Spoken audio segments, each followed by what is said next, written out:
రోమిలికి రాసిన పత్రిక 9వ అధ్యాయం 9:11 నుంచి చదువుదాం. రిబ్కా మన తండ్రి అయిన ఇస్సాకు అను ఒకని వలన గర్భవతి అయినప్పుడు ఏర్పాటును అనుసరించిన దేవుని సంకల్పము క్రియల మూలముగా కాక పిలుచువాని మూలముగానే నిలకడగా ఉండు నిమిత్తము పిల్లలింకా పుట్టి మేలైనను కీడైనను చేయకముందే పెద్దవాడు చిన్నవానికి దాసుడగును అని ఆమెతో చెప్పబడెను.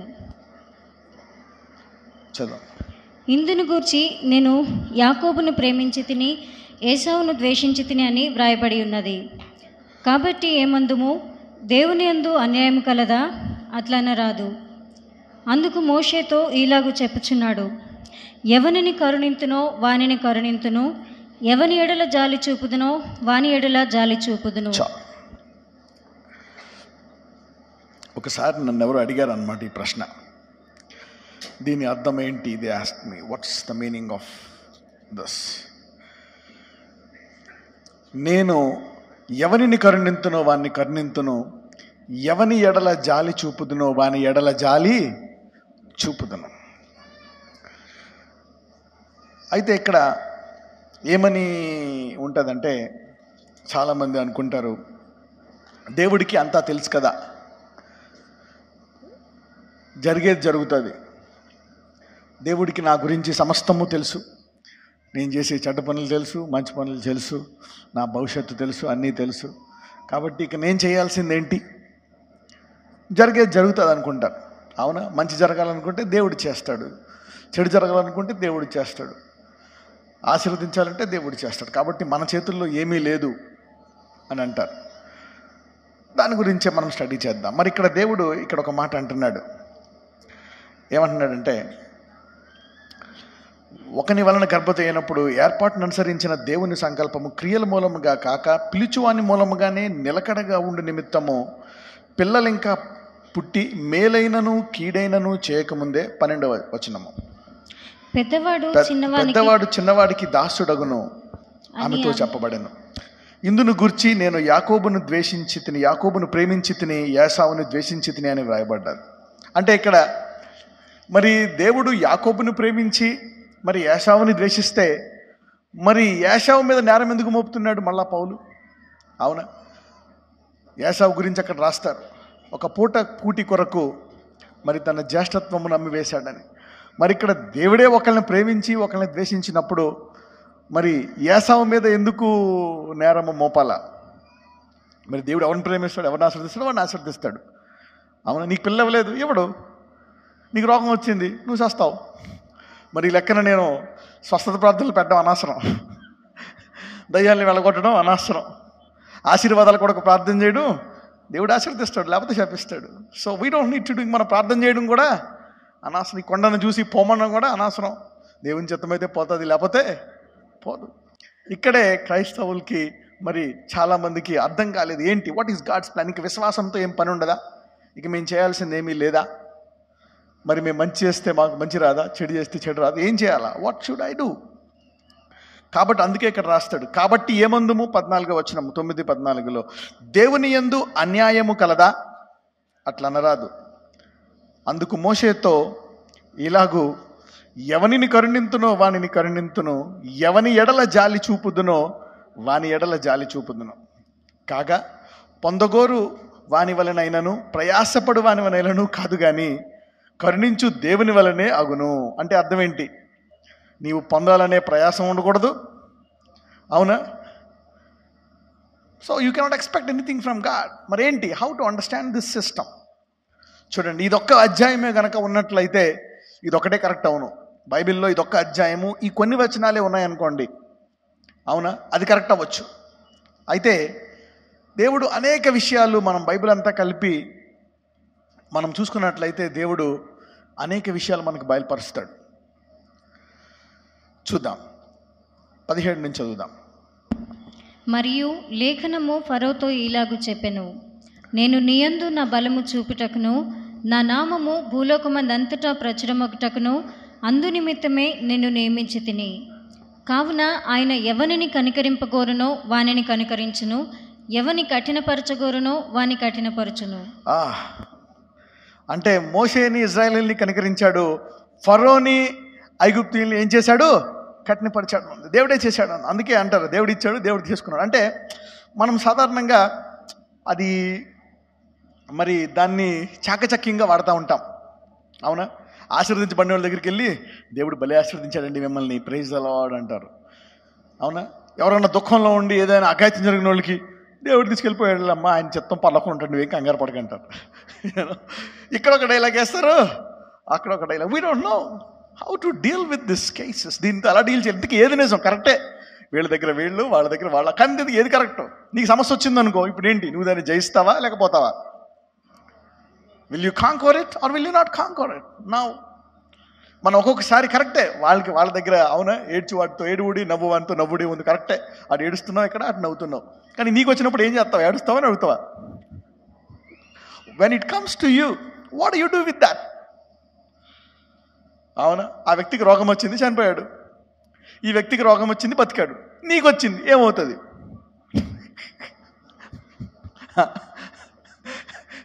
వాళ్ళు బతికారు, ఇద్దరు క్రైస్తవులే. వాళ్ళకేం చెప్పావు? దేవుడి చిత్తమేమో అమ్మ పరలోకం తీసుకెళ్ళిపోవడానికే, అక్కడ కొంచెం ఏదో పోస్ట్ ఖాళీగా లేదంట, అందుకే దేవుడిని తీసుకెళ్ళిపోయాడు. అవునా? వాళ్ళకేమో స్వస్థపరిచింది, ఆయన దెబ్బల వలన స్వస్థత, నిశ్చయంగా స్వస్థపరచడం వీళ్ళకి చెప్పు. వీళ్ళు స్వస్థపడ్డారు, వాళ్ళు పోయారు. ఇప్పుడు నీకు వచ్చింది, ఏం నమ్ముతావు? How do you handle these issues? ఎంతమందికి అర్థమైంది ప్రశ్న? You understood this question? These are all controversial things, but still we will work on this. We will see how to deal with this. దీని ద్వారా నీ మనసులో ఉండే అనేక సందేహాలు బయటకు వచ్చేస్తాయి. Hallelujah. You will be struggling. సాధారణంగా తరతరాల నుంచి వచ్చే క్రైస్తవుల్లో ఉండేటువంటి తరతరాల బాధలు, చెప్పుకోలేని బాధలు, ఈ అడగలేని డౌట్లు కూడా. These are the questions where people don't know what will happen. దేవుడు అలా జరిగింది, కరెక్ట్. ఈ రెండాటికి ఉంది solution. You know there are solutions for both. ఆమెను ఎందుకు స్వస్థపరచలేదు, ఈమెను ఎందుకు స్వస్థపరిచాడు? యూనో దాన్ని అలా వాడకూడదు. దాన్ని ఎలా డీల్ చేయాలంటే, యూనో దేవుడు అపవాది చేసేదాన్ని కూడా వాడుకుంటాడు. అవునా? దేవుడు కొన్ని నియమాలు పెట్టేశాడు, కొన్ని నియమాలు అన్నమాట. ఏమని పెట్టేశాడు? ఈ భూమి మీద దేర్ ఆర్ సమ్ రూల్స్, కొన్ని నియమాలు అన్నమాట. ఈ దారిని వెళ్తే ఆ సింహం చంపేస్తుంది, అంతే. నువ్వు అటు వెళ్ళకూడదు. నువ్వు కృపలో ఉండు, ధర్మశాస్త్రంలో ఉండు, నియమము నియమమే. You know that's a different issue. కొన్ని నియమాలు అలా ఉంటాయి అన్నమాట. అయితే ఒక్కొక్కసారి ఆ నియమాల ద్వారా నీవు అధిగమించబడినప్పుడు, అఘాయిత్యము జరిగినప్పుడు, దేవుడు తిరిగి దానిని నీ మంచికి వాడతాడు. అంటే అపవాది చేసిన దానిని దేవుడు తిరిగి మంచికి వాడతాడు. ఈ వ్యక్తికి అంటే వాళ్ళు మరి అక్కడ మరి దేవుడు ఎందుకు స్వస్థపరచలేదు అనేది కాదు అక్కడ. ఆ వ్యక్తి మరి ఆ సమయంలో విశ్వాసం లేకపోవడం వల్ల, లేక కొన్ని కారణాల వల్ల అది జరుగుండొచ్చు. It might happen. కానీ అది మటుకు దేవుని చిత్తము కాదు. ఆ వ్యాధిలో ఆ వ్యక్తి చనిపోవడము దేవుని చిత్తము కాదు. That is not the will of God. స్వస్థపడటమే దేవుని యొక్క చిత్తము. So healing is the will of God. ఎలా తెలుసు? యేసు ప్రభు వారు అందరినీ స్వస్థపరిచాడా లేదా? ఏ ఒక్కరినైనా సరే ఇది నీకు ముళ్ళుగా ఉంటుంది పెట్టుకో అన్నాడా? He never said that. అటువంటి యేసుప్రభు వారిని వదిలిపెట్టేసి ముళ్ళు అనే పౌలు పట్టుకున్నారు. ఈ లెక్కన యేసుప్రభు వారు అంటే ఎలా పట్టుకుందరు ముళ్ళుని? అవును, యేసుప్రభు వారు ఎక్కడా ముళ్ళు అనకుండా అందరినీ స్వస్థపరిస్తే ఆయన విడిచిపెట్టేసి పౌలు ఎక్కడో ముళ్ళు అనే దాన్ని పట్టుకొని ఇప్పుడు దాకా దాన్ని కంటిన్యూ చేసుకొస్తున్నారు. So people are tend to take more negative stuff then positive stuff. ప్రజలు శరీరంలో ఉండేటువంటి మనస్సు ఎటువంటి అంటే ఎక్కువ వ్యతిరేకత, నెగిటివిటీ తీసుకుంటాం అనమాట. ఇదంతా శరీరంలో ఉంటుంది. అసూయ, ద్వేషము, జలస్నెస్, ఎన్వి అందరిలోనే ఉంటాయి. దీన్ని మనం జయించాలి. అవునా? దీన్ని మనం జయించినప్పుడే ఈ వాక్యం మనకి బాగా అర్థమవుతుంది. హల్లెలూయా. నీవు అనుకోవచ్చు నేను జయించి చూడు, you will understand the Bible more clearly. ఇంకా గొప్ప సత్యాలు నువ్వు తెలుసుకుంటావు. అవునా? ఈ శరీరంలో ఉండేటువంటి నెగిటివిటీని జయించాలి. సరే, కంటిన్యూ చేద్దాం. అట్లయితే ఆయన చిత్తమును 19వ వచనము, రోమీయులకు రాసిన పత్రిక 9వ అధ్యాయము 19వ వచనం. అట్లయితే ఆయన చిత్తమును ఎదిరించిన వాడెవడు? ఆయన ఇకను నేరము మోపనేలా అని నీవు వానితో చెప్పు. అయితే ఆయన చిత్తమును ఎదిరించువాడు ఎవడు? ఇప్పుడు రోగం వస్తే మనం ఎదిరించి వచ్చేదాన్ని నజరేయుడైన యేసు నామమున రోగం పోనొచ్చా? నో, అది దేవుని చిత్తం అయితే దాన్ని పోనొచ్చా నువ్వు అనకూడదు, ఉంచుకో అనాలి రోగాన్ని. ఆ దరిద్రము దేవుని చిత్తం అయితే ఉంచుకో అనాలి, ఆ కొండ దేవుని చిత్తం అయితే ఉంచుకో అనాలి, ఎదిరించకూడదు. మరి అలాగైతే మరి మనం ఎందుకు ఎదిరించాలా? అదే చెప్తున్నాడు ఇక్కడ. అట్లయితే ఆయన చిత్తమును ఎదిరించేవాడు ఎవడు? ఆయన ఇకను నేరము మోపనేలా అని నీవు నాతో చెప్పుదు. మరి ఎందుకు నేరం మోపుతున్నాడు? ఇలా చేస్తున్నారు. Why should God condemn people? ఎందుకు నేరం మోపాలా? చదవమ్మా. అవును గాని ఓ మనుషుడా, దేవునికి ఎదురు చెప్పుటకు నీవెవడవు? నన్నెందుకు ఇలాగు చేసితివని రూపింపబడినది రూపించిన వానితో చెప్పునా? ఈ వచనాలు చదువుతుంటే ఇక్కడ దేవుడే మొత్తం హోల్ అండ్ సోల్ నేను చెప్పినట్టు నువ్వు వినాలా, ఇది కమాండ్. అంటే మోనోపోలి. కొంతమంది భర్తల భార్యలను టార్చర్ చేస్తారు, నేను చెప్పినట్టు చేయాలి, అలా ఉంటే లేకపోతే డైవర్స్ ఇచ్చేస్తా. చాలామంది పిల్లలు పడుతున్నారు, తప్పదు, చూద్దాం. పిల్లలు పెద్ద అయ్యాక నేను చూస్తే వదిలిపడేస్తాను, వాళ్ళ మనసులో పిల్లల్ని పెంచుతున్నారు. ఇలా రకరకాలుగా ముసలోళ్ళు పోయేదాకా వదిలేస్తామంటారు, కానీ వదలలేరు. ఇలాగ చాలామంది సంవత్సరాలు నడుచుకుంటూ వెళ్తున్నాయి. People things are going like this. అందుకే ముందుగానే ప్రార్థన చేస్తే అటువంటి వాడు రాకుండా మంచోడు దొరుకుతాడు. చదవమ్మా. నన్నెందుకు ఇలాగ చేసితివని రూపింపబడినది రూపించిన వానితో చెప్పునా? ఒక ముద్దలో నుండియే ఒక ఘటము ఘనతకును ఒకటి ఘనహీనతకును చేయుటకు మంటి మీద కుమ్మరివానికి అధికారము లేదా?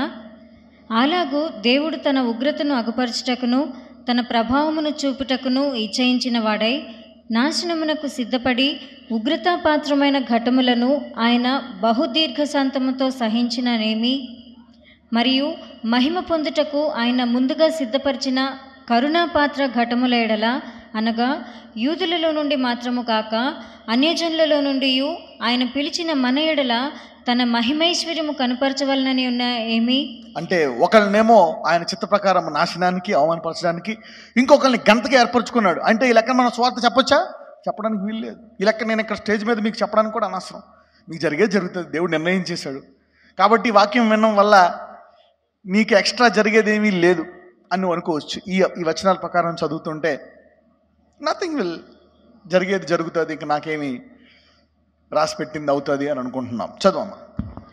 ఆ ప్రకారము నా ప్రజలు కాని వారికి నా ప్రజలనియు, ప్రియురాలు కానిదానికి ప్రియురాలనియు పేరు పెట్టెదను. మరియు జరుగునదేమనగా, మీరు నా ప్రజలు కారని ఏ చోటను వారితో... ఇక్కడ మళ్ళీ మారిపోయింది ఇక్కడ డైలాగు. ఆ ప్రకారము నా ప్రజలు కాని వారికి నా ప్రజలనియు, ప్రియురాలు కానిదానికి ప్రియురాలనియు పేరు పెట్టుదును. మరియు జరుగునదేమనగా, మీరు నా ప్రజలు కారని ఏ చోటను వారితో చెప్పబడెను. వీళ్ళ దేవుని ప్రజలు కారు అని మనం చెప్తే దేవుడు ఏం చేస్తాడంట? అక్కడ ఆ చోటనే జీవము గల దేవుని కుమారులని పేరు పెడతాదంట. మరి ఇదేంటిది? వాయ్ చూద్దాం.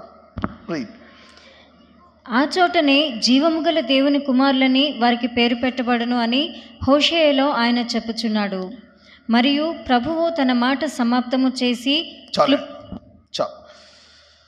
ఓకే, ఈ వచనాలన్నీ చూస్తే ఇదొక్కటే వచనాలు మనము దేవుని చిత్తము అనుకుంటే కనుక మనం జీవితంలో ఇక ఆ రోగం కొరకు నువ్వు ప్రార్థన చేయకూడదు, ప్రమోషన్ కొరకు ప్రార్థన చేయకూడదు, ఆశీర్వాదం కొరకు ప్రార్థన చేయకూడదు. ఏ సంఘటనలో అందులో కూరుకుపోయావు ప్రభువా, ఇదే నీ చిత్తం అనుకుని వెళ్ళిపోవాలా. కానీ ఇది ఒకే అధ్యాయం ఉందా బైబిల్లో? నో. పౌలు ఒక్కడే రాశాడా? దేవుడు కేవలము పరిశుద్ధాత్ముడు కేవలము పౌలు ద్వారా మాట్లాడాడా? ఇంకెవరి ద్వారా మాట్లాడలేదా? Let us study. మరి ఇన్ని వేల పేజీలు, ఇన్ని వందల పేజీలు ఉన్నాయి. Let us see now. మత్తయి సువార్తకి వెళ్దాం.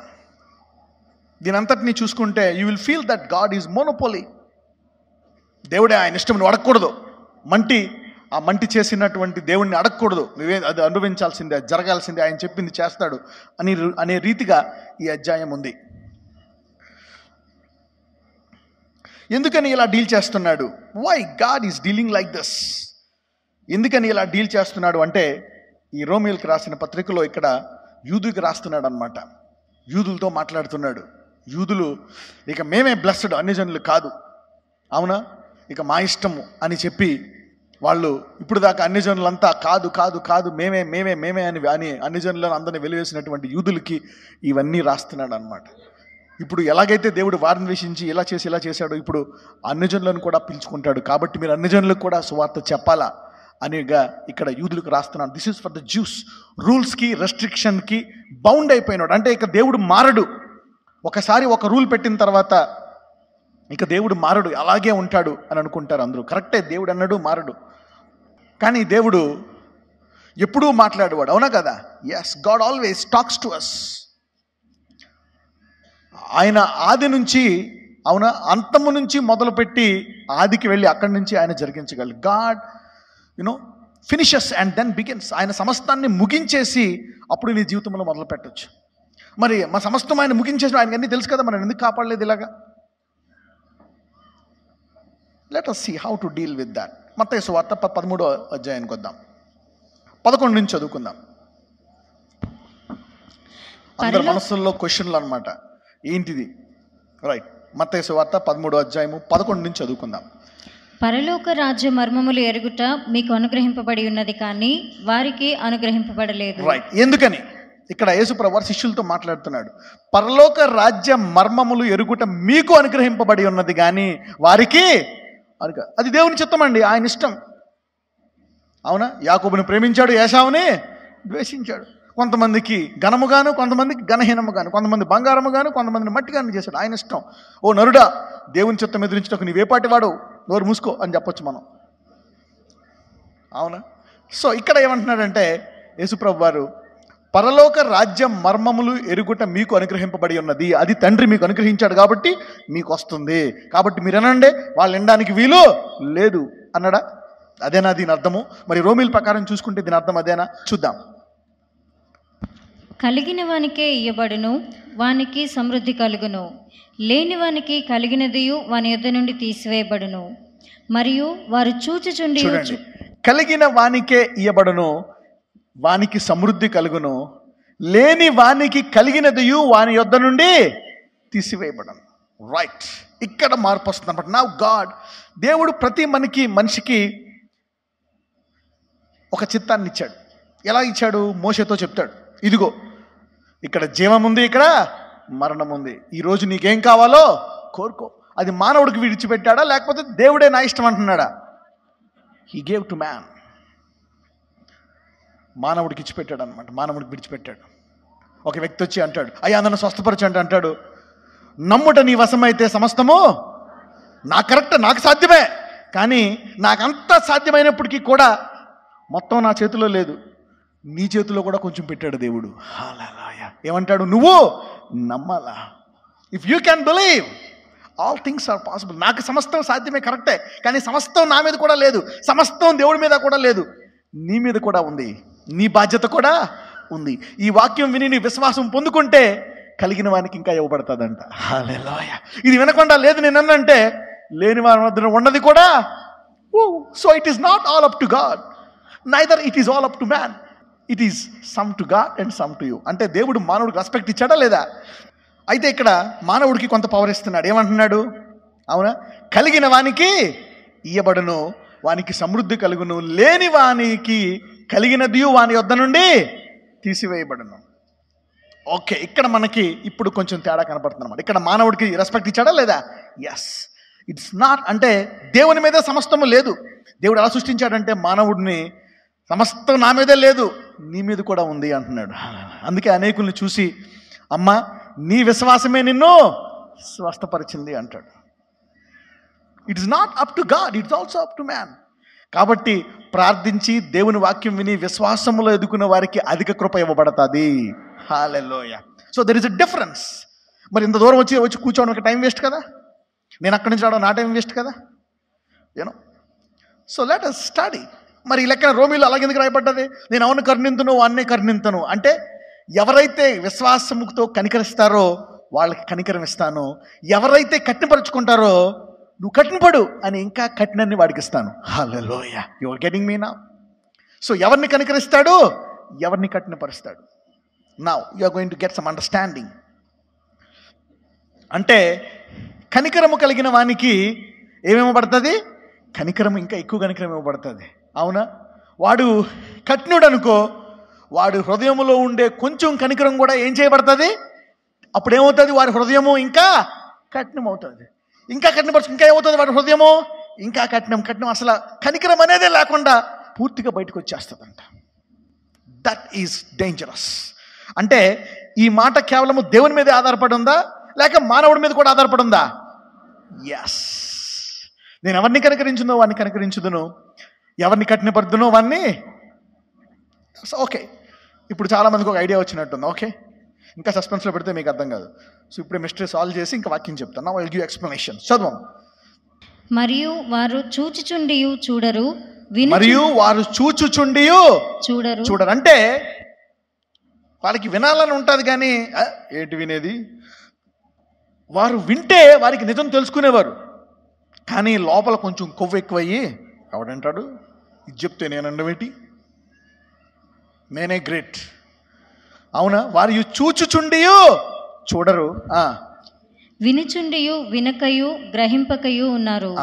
అంటే వాళ్ళు చూసే సామర్థ్యం ఇచ్చాడా దేవుడు?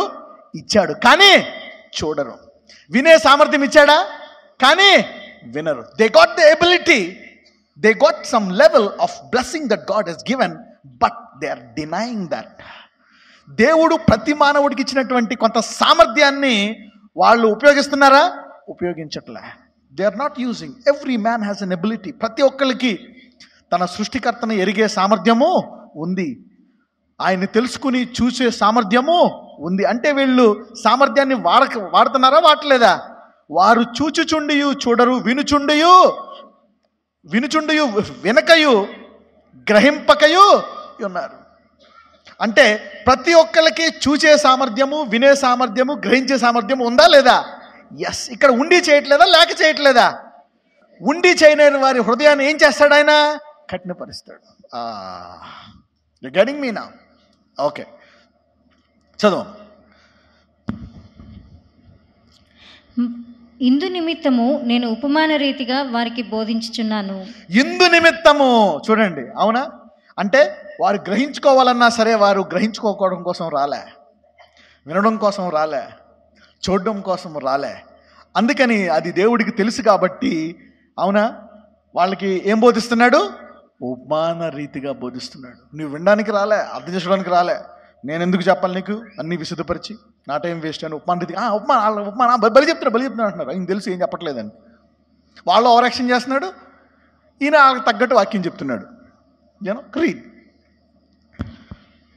ఈ ప్రజలు కన్నులారా చూచి చెవులారా విని హృదయముతో గ్రహించి. ఈ ప్రజలు ఎవరైతే సామర్థ్యము ఉండి కావాలని దాన్ని వాడటం లేదో వాళ్ళు కన్నులారా చూచి చెవులారా విని హృదయముతో గ్రహించి మనసు త్రిప్పుకొని నా వలన స్వస్థత పొందకుండునట్లు వారి హృదయము క్రొవ్వినది. చూసారా? నేను కొవ్వు అని వాడుతున్నాను. బైబిల్లో ఉందా లేదా? చూసారా? It is there in the Bible. అంటే వారు విని చూచి గ్రహించుకొని మారు మనసు పొంది స్వస్థపడే సామర్థ్యము ఉందా లేదా? ఇప్పుడు ఆ వ్యక్తి స్వస్థపడలేదు అంటే ఎవరి ప్రాబ్లము? దేవుడిదా, అతని ప్రాబ్లమా? ఈ వ్యక్తి స్వస్థపడ్డాడు అంటే ఎవరిది? దేవుడిదా, అతనిదా? ఇద్దరిది. Hallelujah. God is willing and he is willing. Both are willing. God is able. దేవునికి సమస్తము సాధ్యము. కానీ నమ్ముట నీ వశమైతే అంటున్నాడు. ఇఫ్ యూ క్యాన్ బిలీవ్, సమస్తము సాధ్యమే. ఇది కరెక్ట్, ఇది రాంగ్, ఇది కరెక్ట్, ఇదంతా కదండి. మీరు ఇది నమ్ముతున్నారా, ఇది నమ్మట్లేదా? అయితే మీరు వదిలేసేయండి, ఎందుకు మీకు అనవసరం. కొంతమంది నమ్ముతారు, కొంతమంది నమ్మరు. నమ్మువానికి సమస్తము, ఎస్, నమ్మువానికి ఆ కెపాసిటీ ఎవరిస్తారు? కలిగిన వానికి సాధ్యపరిచేవాడు. ఇది జరగదు అంటే ఆడి హృదయం ఇంకా కఠినపడతాడు అనమాట. He will harden his heart more and more and more. చూద్దాం. వారి చెవులు వినుటకు వారి హృదయము కొవ్వినది, వారి చెవులు వినుటకు మందములైనవి. వారి తమ కన్నులు మూసుకొని ఉన్నారు గనుక. దేవుడు మూసేశాడా? వాళ్ళే మూసుకున్నారా? వారి హృదయము అంటే దేవుడు గ్రహించుకునేటట్టు చేశాడా? వాళ్ళే కొవ్వెక్కి గ్రహించుకోవట్లేదా? గట్టిగానండి, అది కొవ్వెక్కి గ్రహించుకోవట్లేదు. బైబిల్లో ఉన్నదే, దానికి మొహమాట పడతారేంటి? దేవుడు తెలుసు. God uses our language, what we speak. Come on, read. వారు తమ కన్నులు మూసుకొని ఉన్నారు గనుక మీరు వినుట మట్టుకు విందురు గాని వారు తమ కన్నులు మూసుకొని ఉన్నారు గనక, అంటే మీరు ఇలాగా మీకు సామర్థ్యం ఉండి కూడా మీరు దాన్ని ఉపయోగించుకోవట్లేదు కనుక వినుటకు మటుకు విందురు గాని గ్రహింపనే గ్రహింపరు. చూచుట మట్టుకు. చూసారా ఎంతమంది చేతిలో ఈ బైబిల్ ఉంది? అందరికీ ఈ బైబిల్ తెలుసు, కానీ ఎంతమంది వాడుకోగలుగుతున్నారు? కొంతమందే. It varies from person to person. చదవం 15వ వచనం, మత్తయి సువార్త 13:15. చూచుట మట్టుకు చూతురు కానీ ఎంత మాత్రమును తెలుసుకొనరు అని యెషయా చెప్పిన ప్రవచనము వీరి విషయమై నెరవేర్చున్నది. అంటే దేవుడు చెప్పిన ప్రవచనం నెరవేరిందంటే అది దేవుని చిత్తమా? లేకపోతే దేవుని, మనం డైరెక్ట్గా చదివితే దేవుని చిత్తం లాగా ఉంటుంది, కానీ విడమర్చి చదివితే అది మానవుడు. అవునా, నేను కొంచెం తీసివేశాను కాబట్టి మిగిలిన తీసివేయడానికి నీవు అర్హుడవు. He is giving God, now allow the devil. అవునా, ఎప్పుడైనా దేవుడు ఇచ్చేదాన్ని ఉపయోగించుకుంటే దేవుడు ప్రోత్సహిస్తాడు, దేవుడు ఇచ్చేదాన్ని తిరస్కరిస్తే అపవాది వస్తాడు. ఎవరు వస్తారు? అపవాది. ఎలాగ brother? How let's go to Genesis, ఆది కాండానికి వెళ్దాం. ఎంతమందికి అర్థమవుతుంది? ఓకే, 4వ అధ్యాయానికి వద్దాం. ఇక్కడ ఈ స్టోరీ అందరికీ తెలుసు, కయ్యూను ఏబేలు స్టోరీ. అవునా, దేవుడు ఏబేలు బలి అంగీకరించాడు, కయ్యూను బలి అంగీకరించలేదు. ఓకే, అయితే ఇప్పుడు కయ్యూను ఏమవుతుందంటే అది చదువుదాం. 5వ వచనం నుంచి చదువమ్మా. ఆది కాండము 4వ అధ్యాయము 5వ వచనము. Genesis chapter 4 verse 5. కయ్యూనును అతని అర్పణను ఆయన లక్ష్య పెట్టలేదు కాబట్టి కయ్యూనుకు మిక్కిలి కోపం వచ్చి అతడు తన ముఖము చిన్నబుచ్చుకొనగా యెహోవా కయ్యూనుతో, నీకు కోపమేలా? ముఖము చిన్నబుచ్చుకొని ఉన్నావేమి? నీవు సత్క్రియ చేసిన ఎడల తలనెత్తుకొనవా? చూడండి, నీవు సత్క్రియ చేసిన ఎడల తలనెత్తుకొనవా. మనం ఇక్కడ చూస్తే దేవుడు అంగీకరించలేదు, ఆయన ఇష్టం. ఒకళ్ళు అంగీకరిస్తాడు, ఒకళ్ళది అంగీకరించడు. కాబట్టి దేవుడు ఏబేలు అంగీకరించాడు, కయ్యూనిది తిరస్కరించాడు. దేవుడి చిత్తం అనుకుంటాము. కానీ ఇక్కడ చూడండి, నీవు సత్క్రియ చేసిన ఎడల తలనెత్తుకొనవా, సత్క్రియ చేయని ఎడల వాకిట ఏముంటదంట? పాపము పొంచి ఉండును. దేవుడేమన్నా కలుగు చేస్తాడా, లేక ఆటోమేటిక్గా పాపం పొంచి ఉంటుందా? Yes, there are some rules. నీవెప్పుడైతే, అంటే దేవుణ్ణి ఎప్పుడైతే తిరస్కరించావో నీ గుమ్మం దగ్గర ఎవరుంటారు? అపవాది ఉంటాడు. Rejecting God gives access to the devil. దేవుడే కావాలని సైతాన్ని పంపిస్తాడా? There are some rules. Seesaw అని ఒకటి ఉంటుంది, తెలుసా? దాన్ని ఏమంటారు తెలుగులో? సీసో అని చిన్నపిల్లలు ఉంటాయి. ఇక్కడ కూర్చుంటే వీళ్ళు లెగిస్తాడు, వీడు కూర్చుంటే వీళ్ళు లెగిస్తాడు, ఇలా ఉంటుంది బల్ల. దాన్ని ఏమంటారు? I don't know. దాన్ని ఇంగ్లీష్లో సీసో అంటారు, దాన్ని తెలుగులో ఏమంటారు? ఇంగ్లీషేనా? ఓకే. మధ్యలో ఒక చిన్న స్తంభం లాగుండి అక్కడ ఒక కుర్చీ, ఇక్కడ రాడ్ ఉండి కుర్చీ ఉంటుంది అనమాట. వీడి కాళ్ళ పైకి ఎత్తే వీడికి ఎందుకు వెళ్తాడు? అవునా, వీడి కాళ్ళ పైకి ఎత్తే వీడికి ఎందుకు వెళ్తాడు? సో ఇది పైకి వెళ్తే వాడి కిందకి వెళ్ళాల్సిందే. అవునా, వాడి పైకి వెళ్తే కిందకి. అలాగే నీవు దేవుడిని తిరస్కరిస్తే నీ గుమ్మం దగ్గర ఎవరు ఉండాలి? పాపము. నేను విన్నాను ఈ వాక్యము, నాకు ఇష్టం లేదు, నేను వెళ్ళను గుడికి అంటే గుమ్మం దగ్గర ఎవడు ఉంటాడు? హలో బ్రదర్ నమస్తే అంటాడు. హల్లెలూయా, ఐ విల్ కమ్ అంటాడు. వాడు రమ్మనలేదు నువ్వు. Automatic. Rejecting God gives access to the devil. Unbelief causes you to die. Unbelief kills you. Unbelief gives you loss. So faith blesses you. Faith gives access to God. విశ్వాసము దేవునికి ద్వారం తెరుస్తుంది, అవిశ్వాసము అపవాదికి ద్వారం తెరుస్తుంది. So it is not up to God. మనం ఏంటంటే అన్ని చోట ఇంకొక డౌట్ క్లియర్ అవుతుంది ఇప్పుడు అందరికీ. దేవుడే చేశాడు, దేవుడే చేశాడు, దేవుడే చేశాడు, దేవుడే చేశాడు, దేవుడే దేవుడే దేవుడే దేవుడే. కరెక్ట్, అన్నీ ఉంటాయి బైబిల్లో. దేవుడే చేశాడు అన్ని. నేను బాగు చేయవాడిని, కట్టువాడిని, నేను నాశనం చేస్తా, అది చేస్తా, ఇది కరెక్టే అదంతా. అందుకే ముందే చేశాడు ఇక్కడ ఫస్టే. He said, he told. చూద్దాం, చదవమ్మా 7వ వచనం. నీవు సత్క్రియ చేసిన ఎడల తలనెత్తుకొనవా, సత్క్రియ చేయని ఎడల వాకిట పాపము పొంచి ఉండును. నీ ఎడల దానికి వాంఛ కలుగును, నీవు దానిని ఏలుదువు అనెను. నీ ఎడల దానికి ఏం కలుగుతుందంట? వాంఛ కలుగుతుందంట. దానికి నీ ఎడల వాంఛ కలగడం ఏంటి? ఆటోమేటిక్. వాడు చేస్తాడు. హమ్ దోనో దోస్త్ హై అజా అంటాడు. ఆటోమేటిక్.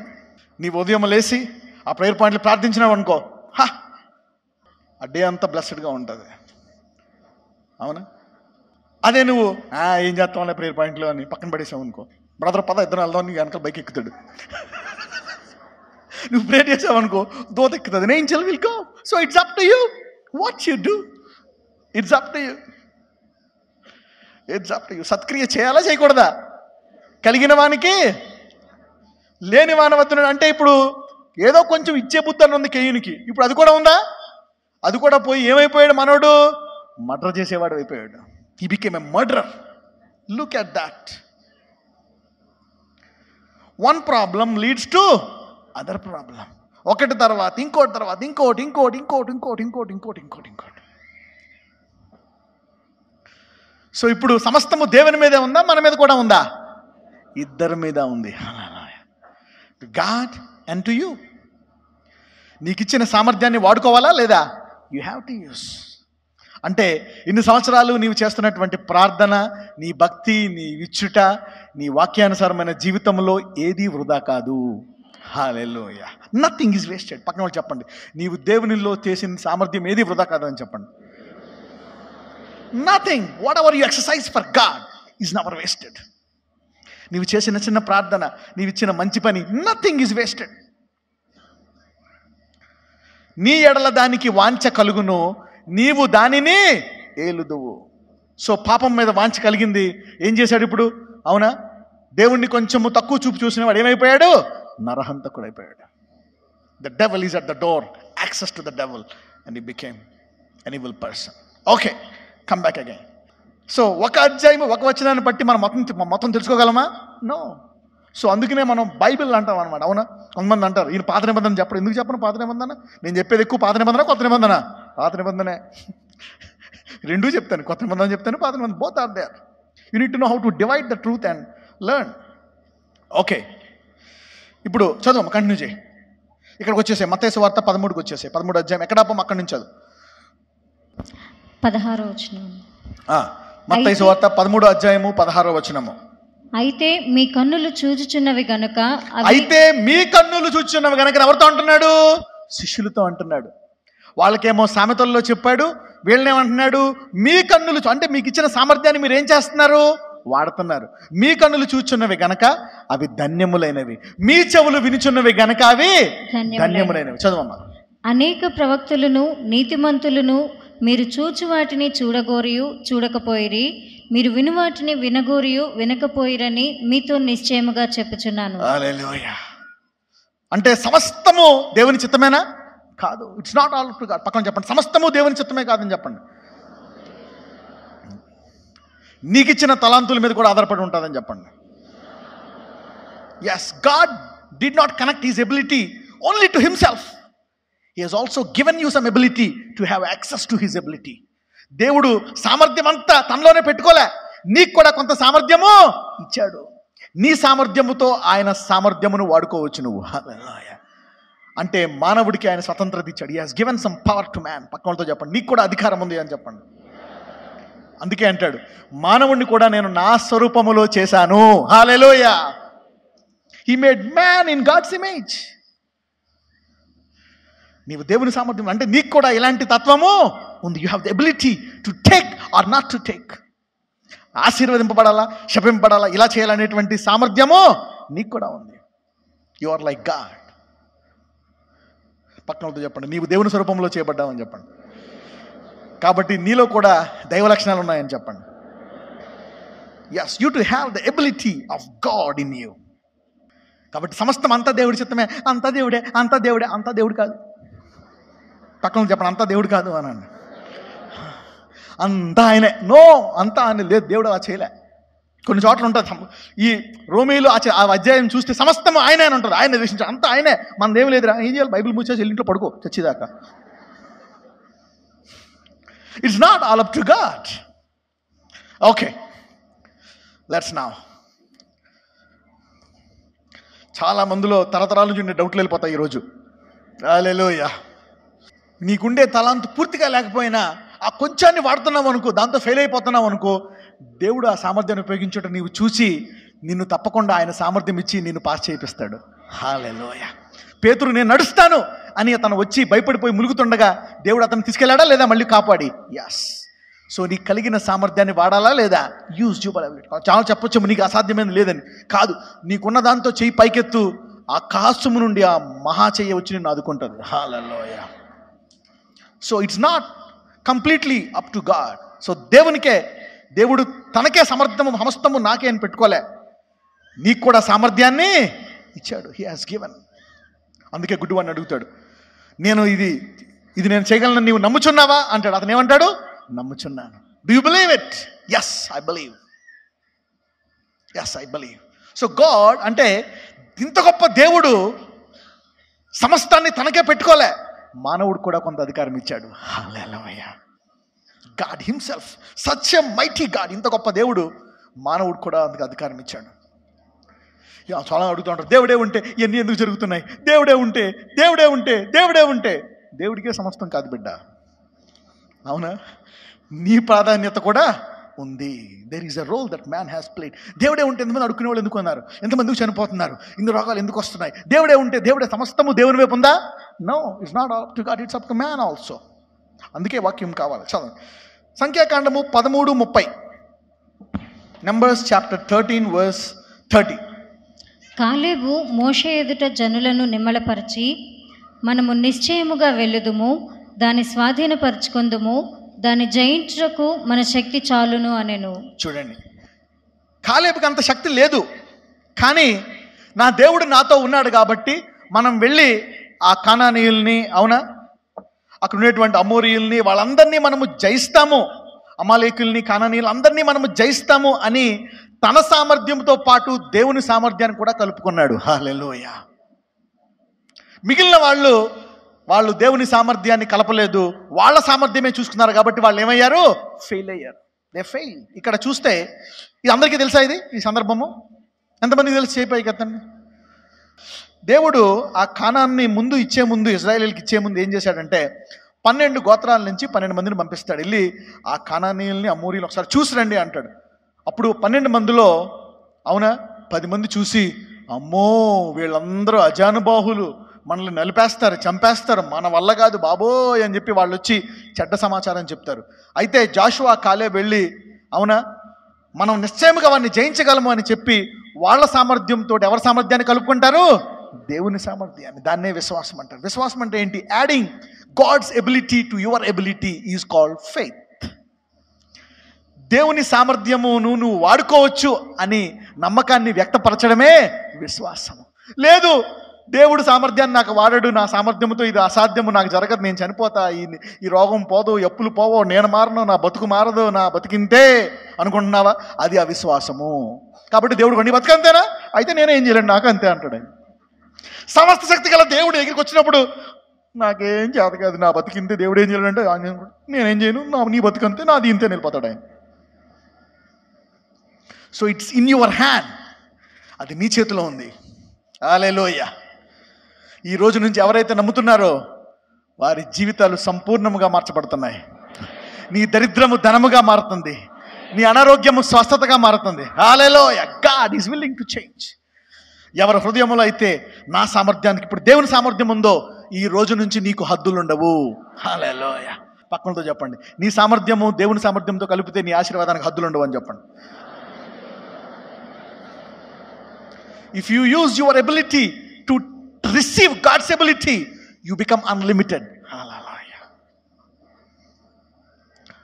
ఈ రోజు ఉన్న వాళ్ళందరి సామర్థ్యము సంపూర్ణంగా వాడబడతారు ఈ రోజు నుంచి. Hallelujah. Man has an ability to tap and receive God's power. 14వ అధ్యాయము 24వ వచనము. సంఖ్యాకాండము 14వ అధ్యాయము 24వ వచనము. నా సేవకుడైన కాలేబు మంచి మనస్సు కలిగి పూర్ణ మనస్సుతో నన్ను అనుసరించిన హేతువు చేత. చూడండి, తనకి మనస్సు ఉందా? ఉంది. అంటే తన మనసు పూర్తిగా దేవుని అంగీకరించాడా లేదా? ఎస్. మిగిలిన వాళ్ళు మనస్ఫూర్తిగా అంగీకరించారా? అంగీకరించలే. That is the difference. Caleb used his ability to believe God.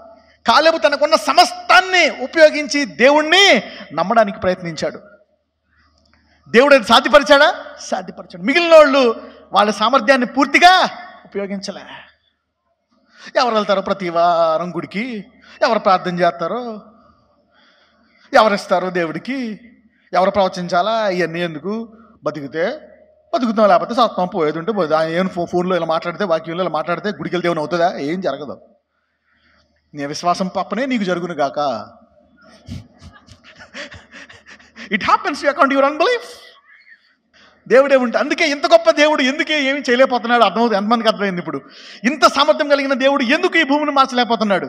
కానీ ఈరోజు మీరు మీ జీవితాలనే కాదు, అనేకుల జీవితాలని మార్చే సామర్థ్యం పొందుకోగలుగుతున్నారు. Hallelujah. One who has this ability can not only influence yourself but your whole family. నీవు ఈ వాక్యము ద్వారా నీ సామర్థ్యాన్నే కాదు, అవును, నీ జీవితాన్నే కాదు, అనేక మంది జీవితాలను మార్చగలవు నువ్వు. హల్లెలూయా. ఓకే, చదవమ్మా వచనం 24. నా సేవకుడైన కాలేబు మంచి మనసు కలిగి పూర్ణ మనస్సుతో నన్ను అనుసరించిన హేతువు చేత అతడు పోయిన దేశంలో అతని ప్రవేశపెట్టదను. హల్లెలూయా. అంటే కానాన్లోకి, అవునా, నేను ఎవరిని ప్రవేశపెడతాను? కాలేబును. మిగిలిన ఇశ్రాయేలు అందరూ ఏం చేశాడు? తిప్పి తిప్పి తిప్పి తిప్పి అక్కడే పెట్టేశాడు. అంటే వాళ్ళకి వినే సామర్థ్యం ఉందా?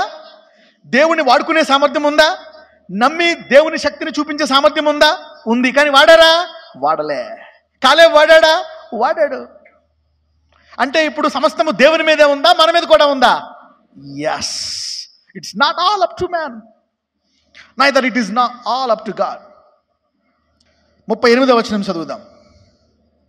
14వ అధ్యాయము, సంఖ్యాకాండము 14:38.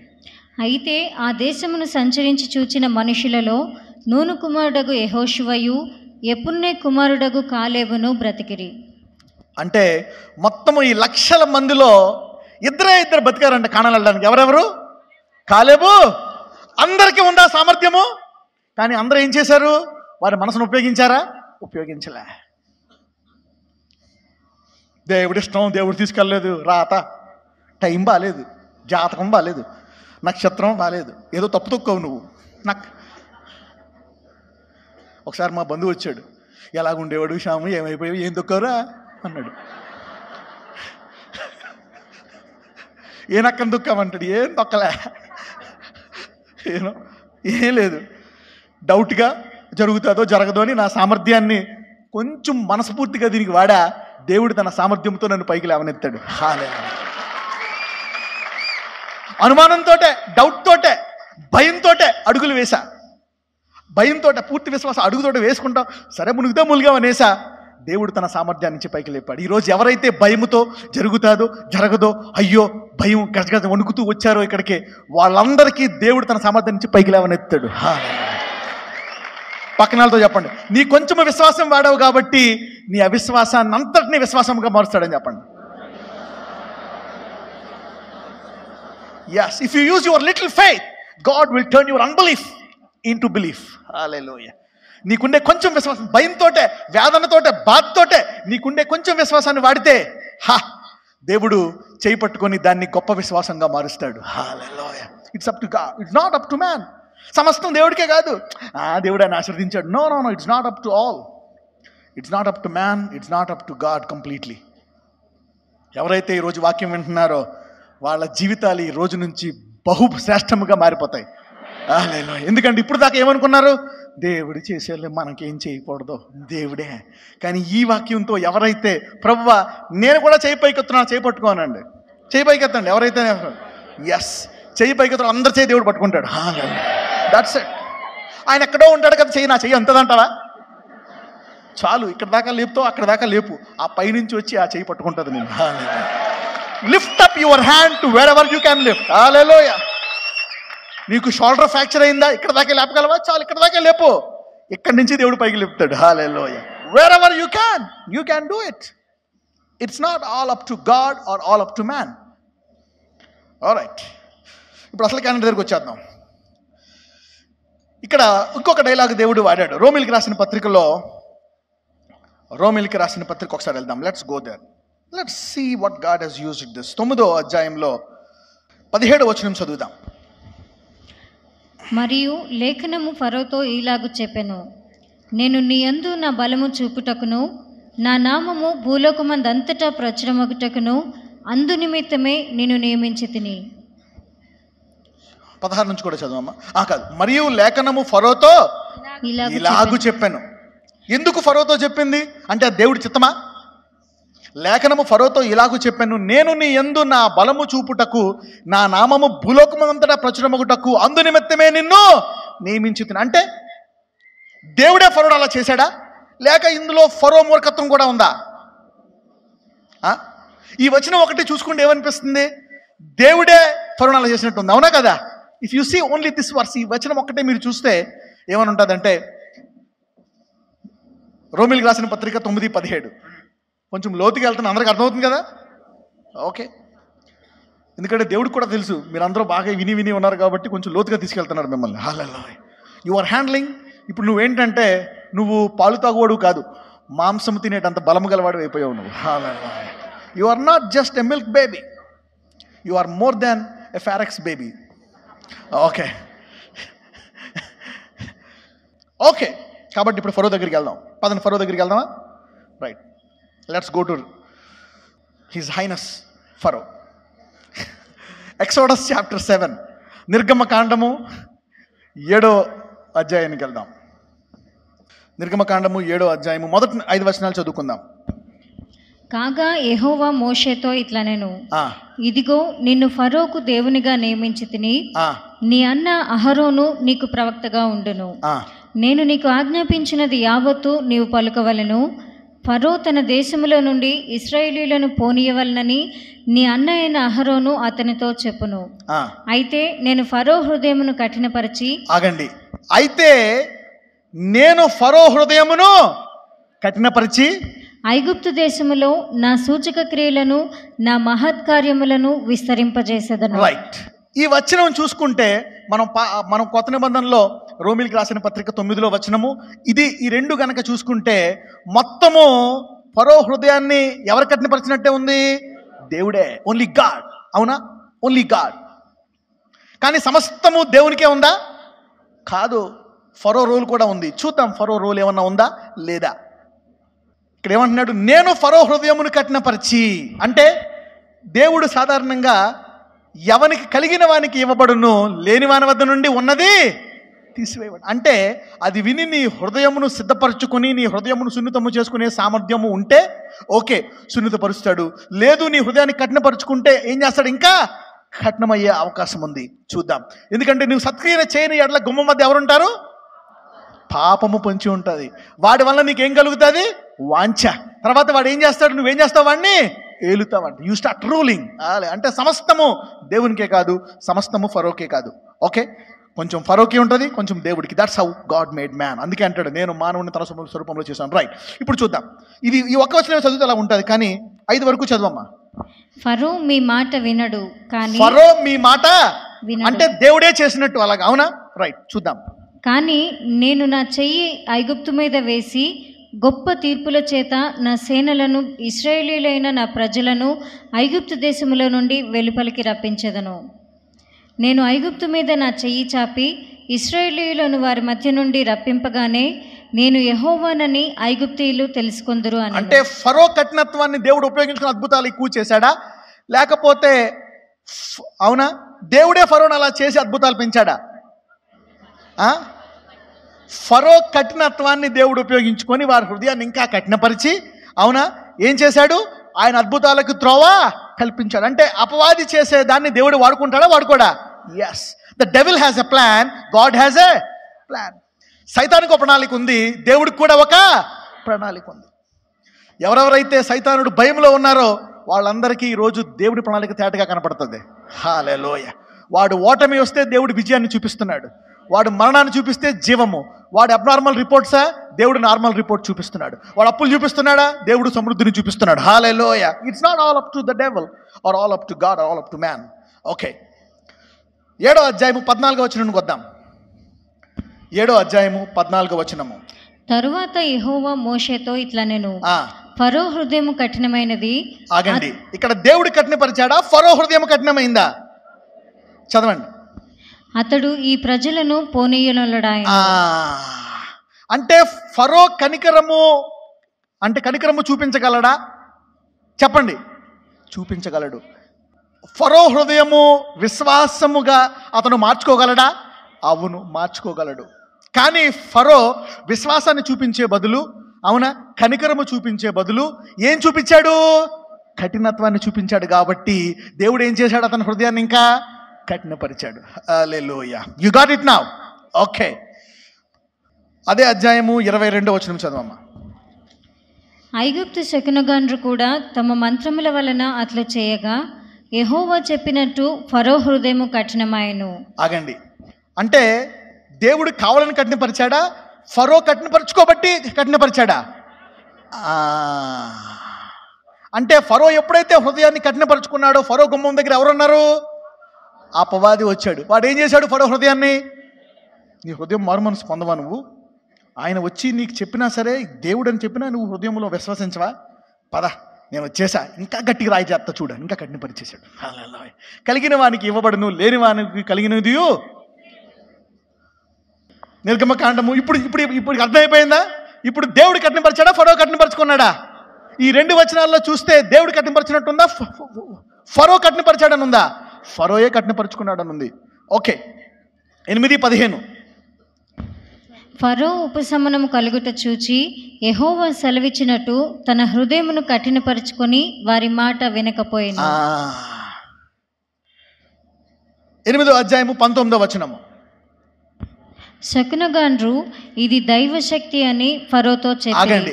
అతనికి ఈ అద్భుతాలన్నీ చేసి అక్కడ ఉన్నటువంటి శకునగాండ్రు చూసి ఏమన్నారంట? ఇది దైవశక్తి. అంటే శకునగాండ్రు వారి హృదయము విశ్వాసములోకి వచ్చిందా లేదా?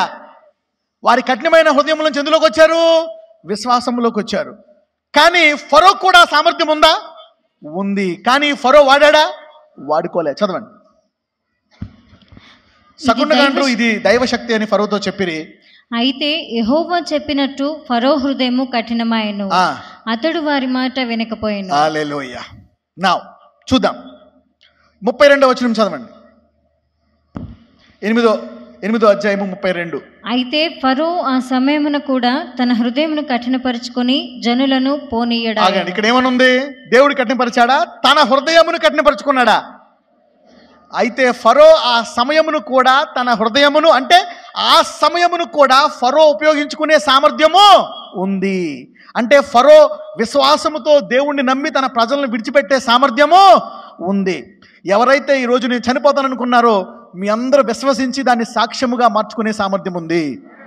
ఎవరికైతే అప్పులు భారముతో ఉన్నాయో మీరందరూ ఈరోజు విశ్వాసముతో దాన్ని సంపూర్ణంగా మార్చుకోగలుగుతున్నారు. That's what you have the ability. ఎంత దారుణమైనా సరే you still have the ability to transform. నీ పరిస్థితి ఎంత దిగజారిపోయినా నీలో ఇంకా ఆ పరిస్థితిని మార్చగలిగే సామర్థ్యము నీలో పెట్టాడు. హల్లెలూయా. అందుకే నీవు ఇంకా బతుకున్నావు. Hallelujah. You are still alive because you can still change that situation. నువ్వు చేయాల్సింది ఏంటంటే, నేను నమ్ముచున్నాను ప్రభువా అనండి. That's it. That's it. 9వ అధ్యాయము 12వ వచనము. అయినను యెహోవా మోషేతో చెప్పినట్లు యెహోవా ఫరో హృదయమును కఠినపరచెను. ఆగండి. ఇక్కడ ఎవరు కఠినపరిచారు? ఎందుకని ఫరో కఠినపరుచుకున్నాడు కాబట్టి ఏం చేశాడు? దేవుడు కూడా కఠినమవు అని చెప్పి అపవాదికి ద్వారము ఫరో తెరిచాడు. దేవుడు అడ్డుకున్నాడా? అడ్డుకోలే. అపవాదికి ద్వారము కయ్యూని తెరిచాడా లేదా? ఎస్. నీ చిత్తాన్ని దేవుడు అడ్డుకోడు. నువ్వు విశ్వసిస్తే ఆయన వస్తాడు. నువ్వు విశ్వసించకపోతే ఎందుకు విశ్వసించలేదని అడ్డుకోడు అనమాట. God respects man's will. దేవుడు మానవుడి యొక్క నిర్ణయాన్ని దేవుడు గౌరవిస్తాడు. పక్కనతో చెప్పండి, దేవుడు నీ నిర్ణయాన్ని గౌరవిస్తాడు అని చెప్పండి. నువ్వు వద్దంటే చేయడు, ఎస్ అంటే చేస్తాడు. It's up to you. సమస్తము మానవుడికి విడిచిపెట్టలేదు. ఆయనకి ఇచ్చాడు.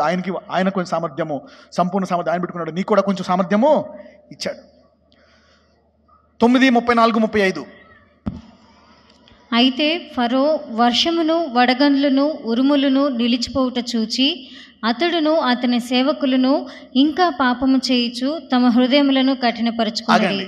ఇక్కడ అతని సేవకులను ఇంకా పాపము చేయుచు తమ హృదయములను కఠినపరుచుకుని. చూసారా? అలాగుంది, ఇలాగుంది, అలాగుంది. నువ్వు కనుక అది పట్టుకొని అలాగే చేయొచ్చు, అలాగే చెప్పొచ్చు. అవునా? So you see the different fluctuations. అంటే ఒకసారి ఫరో కఠినపరుచుకున్నాడు. ఫరో కఠినపరుచుకునే దాన్ని నువ్వు కఠినమవ్వు అని దేవుడు దానికి ద్వారము ఆపలేదు. ఆపాడా దాన్ని? ఆపలే. God did not stop it. God allowed. Harden your heart. Go, కఠినపరుచుకో. ఇన్ని జరుగుతున్నా నువ్వు మారలేదని. లేదండి, దేవుడికి ఫరో చావాలి అని దేవుడు నిర్ణయించాడు. అది దేవుడి మనస్సు. చూద్దాం దాన్ని కూడా. అందుకే దేవుడు ఫరోని మార్చడానికి ప్రయత్నించలే. Let us study that. 10వ అధ్యాయము 27. ఇది ముగించేసి అక్కడికి వెళ్దాం. 10:27. అయితే యెహోవా ఫరో హృదయమును అంతా నిర్గమకాండమే. యెహోవా ఫరో హృదయమును కఠినపరచగా అతడు వారిని పోనీయలుక ఉండెను. కొంతసేపు ఏమో ఫరో కఠినపరిచాడు. కొన్ని వచ్చిన ఎవరు కఠినపరిచారని ఉంది? దేవుడు. అంటే మొత్తం దేవుడికే ఉందా, ఫరోకు కూడా ఉందా? రైట్. 11వ అధ్యాయము 9-10 వచనాలు. అప్పుడు యెహోవా ఐగుప్తు దేశములో నా మహత్కార్యములు విస్తారమగునట్లు ఫరో మీ మాట వినడని మోషేతో చెప్పెను. అది చెప్పండి. ఇప్పుడు దేవుడే కావాలని చేశాడా, ఫరో కూడా చేసుకున్నాడా? ఓకే, చాలు. ఇది కూడా ఇంటికి వెళ్ళి చదువుకోండి. 14వ అధ్యాయము మొదటి 5 వచనాలు చదువుకోండి. ఓకే, ఇదంతా కూడా అబౌట్ ఫరో. లాస్ట్ క్లైమాక్స్లో మునిగిపోయాడు అంతే క్యాండిడేట్. అతనే తన సామర్థ్యమును వాడుకోక నశించిపోయాడా, లేక దేవుడు నాశనం చేశాడా? అతడు రక్షింపబడి బతికే ఛాన్సులు ఉన్నాయా లేదా? Yes, he has that. Right. చూడండి, కనికరము గలవారిని కనికరింతును, అవునా? కఠినము గలవారిని కఠినపరుతును, అవును, ఉందా లేదా? ఎస్. ఎందుకని? ఇక్కడ ఎందుకు ఫరో తన హృదయాన్ని మార్చుకోలేకపోయాడు? ఎందుకు అలా కఠినం చేసుకుంటా పోయాడు? ఎందుకంటే ఎక్కడ దాకా కఠినం చేసుకున్నాడు? తన కుమారుడు చనిపోయే వరకు. ఎందుకని అక్కడ దాకా తెచ్చుకున్నాడు? ఎందుకంటే ఒకప్పుడు ఇదే ఫరో కనికరము లేక ఇజ్రాయేలు పిల్లలను చంపాడా లేదా? అంటే ఫరో హృదయము ఎటువంటిది? కఠినమైనది గనక నీ హృదయమును ఏం చేసుకున్నావు? దేవుడు వచ్చి, ఇంత గొప్ప దేవుడు తన దైవజనుడిని పంపించి ప్రత్యక్షంగా అద్భుతాలు చేస్తున్న నమ్మక ఏం చేసుకున్నావు? నీవు కఠినపరుచుకున్నావు. అంటే ఫరో తన హృదయము ముందు కట్టిపరుచుకున్నాడా, తర్వాత కఠినపరుచుకున్నాడా? ముందే. అందుకనే దాన్ని చూసిన దేవుడు ముందే చెప్పాడా, తర్వాత చెప్పాడా? ముందే చెప్పాడు. హల్లెలూయా. హి సా, ఇంత కఠినమైనోడు వరవా నువ్వు? పిల్లలు చంపేస్తావా? అందుకనే మోషే చెప్పాడు, ఫరో వాడు ఒప్పుకోడు. అంటే వాడు ఫరో విశ్వసించి దేవుని తెలుసుకునే సామర్థ్యం ఫరోకు ఉందా లేదా? ఉంది. కానీ ఎందుకు తెలుసుకోలేకపోయాడు? అతని హృదయం ఎటువంటిది? కఠినమైంది. దేవునికి ముందే కఠినపరుచుకున్నాడా, తర్వాత కఠినపరుచుకున్నాడా? ముందే. దేవుడు అతనికి అద్భుతాలు చూపించక ముందే పిల్లల్ని ఏం చేశాడు? చంపేయమని ఆజ్ఞించేశాడు. అది తెలుసా అందరికీ ఆ స్టోరీ? ఓకే, మళ్ళీ అక్కడికి వెళ్ళొద్దు ఎందుకంటే ముగించేస్తున్నాను నేను ఇప్పుడు. రైట్. ఎంతమందికి అర్థమైంది ఇప్పుడు? చెప్పండి. ఇప్పుడు సమస్తము దేవుడేనా? నీది కూడా ఉందా? ఇప్పుడు అందరూ నేను ఆశీర్వదించబడొచ్చాను. ఎంతమందికి ఉంది విశ్వాసము? ఈరోజు వాక్యం వింటున్న వారందరి జీవితాలు ఈ రోజు మారిపోతాయి. హల్లెలూయా. ఇప్పుడు దాకా అనుకున్నాం అంతా దేవుడే దేవుడే దేవుడే అని కాదు. ఆమేన్ నన్ను అంతే. ఆ మాట అన్నందుకు దేవుడిని ఆశీర్వదించి తీరుతాడు. Hallelujah. This is what God can do. This is what God can. God is waiting for you, your faith. If you believe, God extends his hand and stretches you. ఎవరైతే చాలా కాలం అయిపోయింది అనుకుంటున్నారో, ఆలస్యం అయిపోతుంది అనుకుంటున్నారో, అధికంగా ఆశీర్వాదం కోసమే ఆలస్యం జరిగింది తప్ప ఎందుకోసమో కాదు. The delay is due to more blessing. Right. ఇప్పుడు ఇది చదివి ముగిద్దాం. ఎహెజ్కేల్ గ్రంథంకి వెళ్దాం. ఇంగ్లీష్లో ఎజిక్యల్.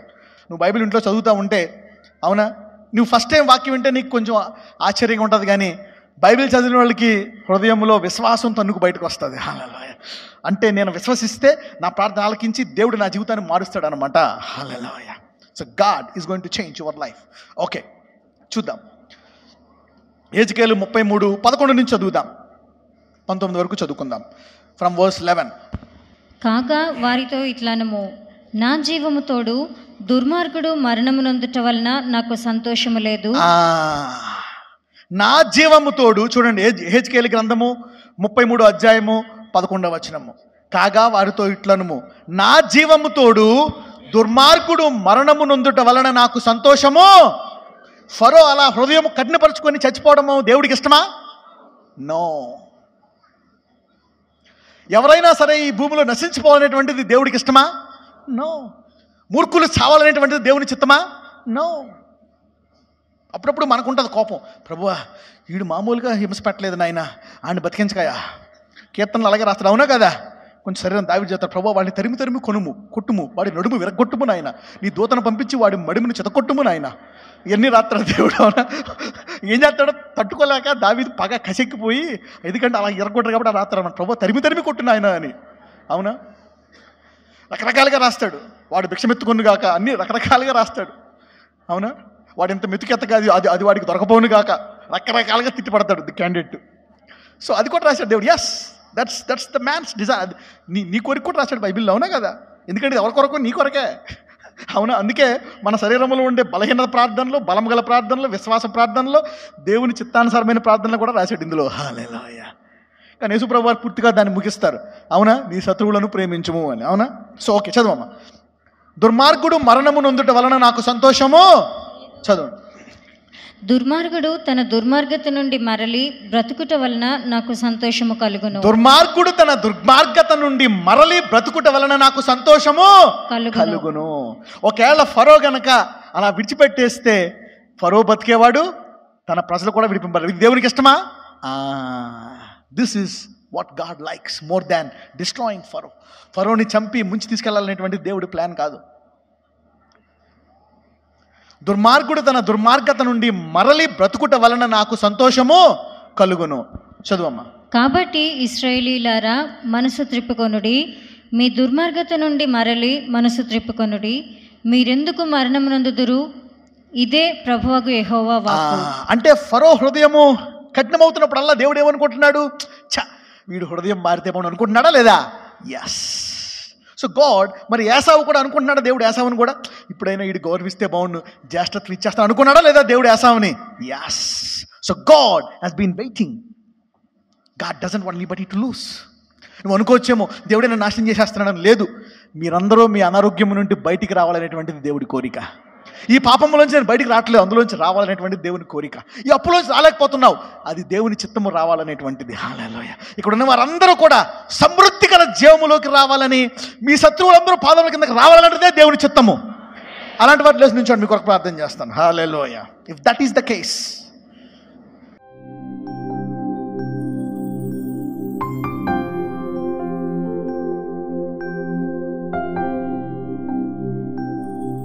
సో ఎవరైతే నా అప్పులు పోవాలా, నా బాధలు పోవాలా, నా కష్టాలు పోవాలా, ప్రభువా నీ సమృద్ధి గల జీవము రావాలా, అవునా నీ కృప ద్వారా నేను ఇంకా పరిశుద్ధాత్మ ఫలాలను వరాలను కూడా పొందుకోవాలా, అన్ని రంగాల్లో ఆశించబడాలనుకుంటున్నారు, చేతులు పైకెత్తాను, మీ కొరకు ప్రార్థిస్తాను.